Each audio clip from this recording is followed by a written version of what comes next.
Hey guys, welcome back to the channel. So today I wanted to talk a little bit about gratitude because just recently I woke up and I looked at my life and everything that's happening, and I realized that there's just so much to be grateful for.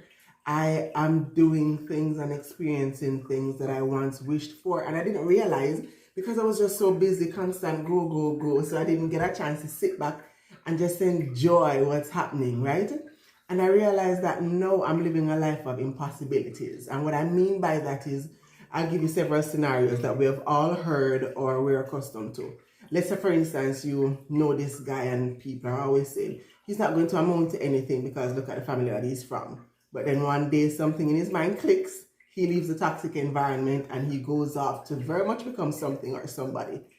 Or when you were a little girl, you got yourself into some very adult things at a very early age, and everybody wrote you off and assumed that you're going to become a teenage mom, and then that would have been your life.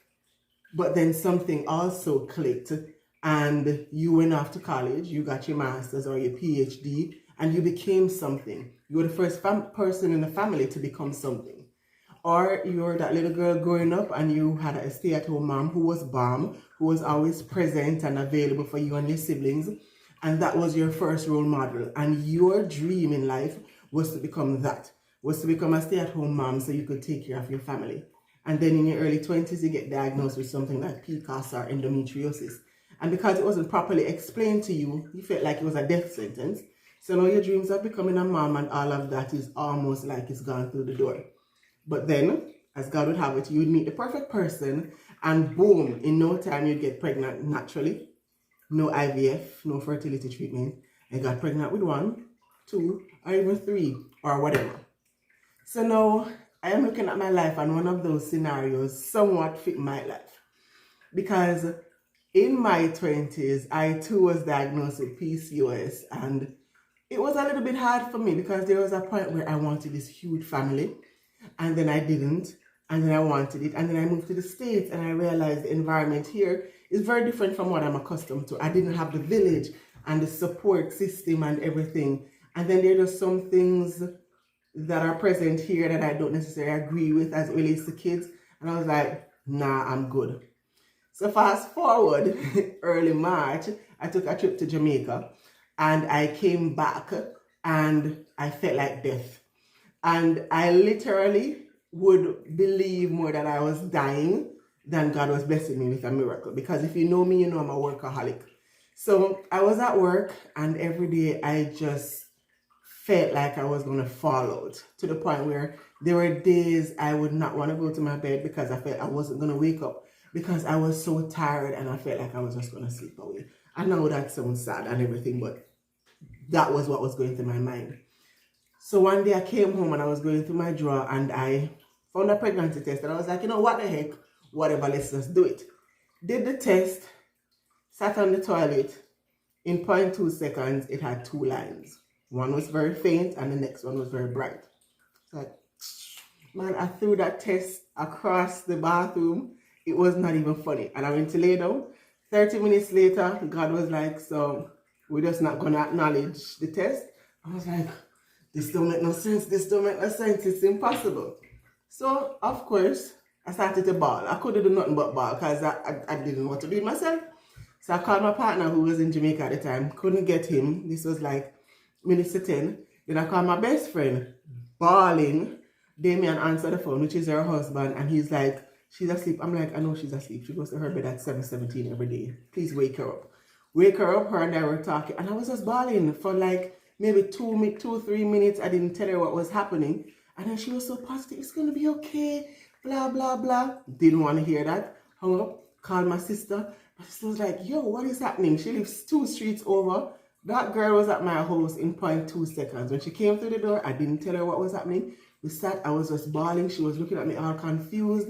But she was very supportive and whatever. And I showed her the test. And she started to bawl. She was excited. And I'm like, there's absolutely no way this could be happening. So, of course, the following day, I go out and I buy 6 more tests, right? Because that makes sense. And I took 4 more just to make sure, and only to find out I was pregnant. Let me tell you something.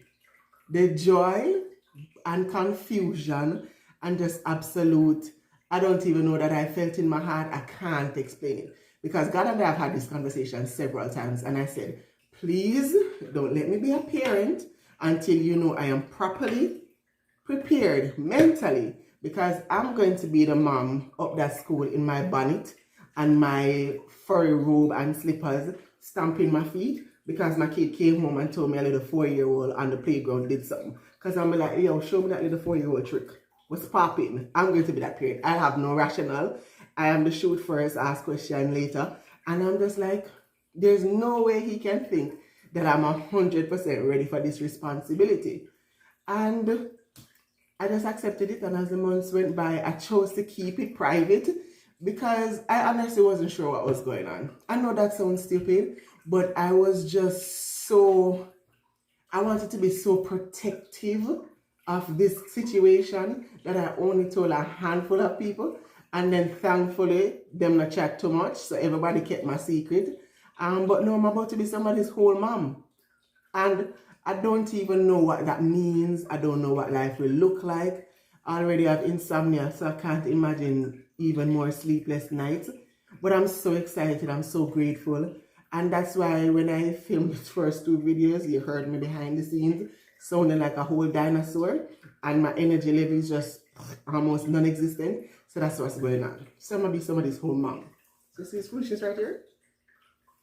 See this? Listen. I can't take it.